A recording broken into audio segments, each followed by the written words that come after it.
Kung hindi yan tungkol sa politika, pwede naman mag-meeting. Lagi naman sila nagmi-meeting. Magkaibigan nga sila bago pa maging presidente si Digong eh. Imposibleng walang halong politika. Ito ang pananaw ng political analyst na si Professor Ferdy Pasion kaugnay sa napabalitang pagkikita ni Vice President Sara Duterte at Leni Robredo. Paliwanag ni Professor Pasion, maaaring bahagi ito ng kanilang paghahanda o posibleng pagtutulungan sa darating na halalan.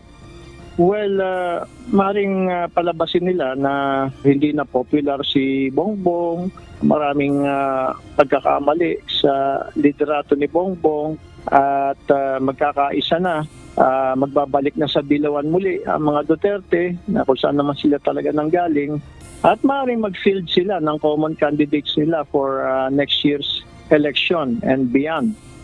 Hindi rin siya naniniwala na walang plano si VP Sara na tumakbo bilang presidente sa 2028 national elections. Malinaw aniya na lahat ng kilos at mga salita ng vice-presidente ay nagpapakita na may interes siya sa posisyon.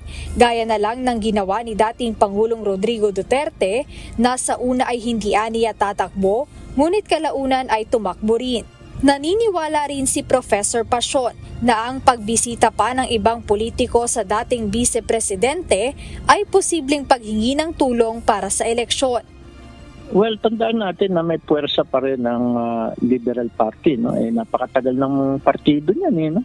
Panahon pa ni Quirino, no? President Quirino at ni President Rojas. So may puwersa pa rin at sa pamumuno ni Edsel Lagman, malakas pa rin ang Liberal Party. Siyempre, lahat ng partido, maging yung panig ni President Marcos Jr., gusto sanang makasama ang Liberal Party sa isang unity ticket. No?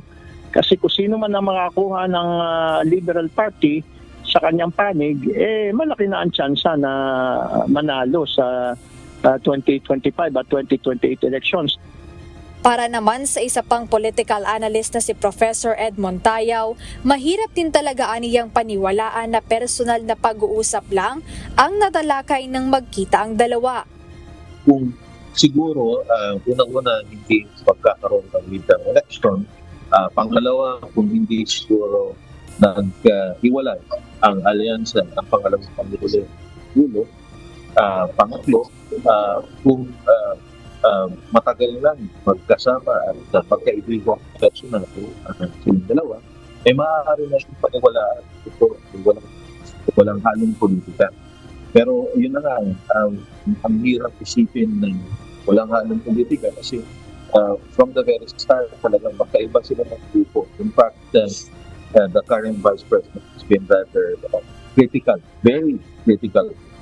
Kahapon kinumpirma ni Robredo ang pagkikita nila ni VP Sara sa Naga City at binigyang diin na ang kanilang pag-uusap ay pawang personal at hindi politikal.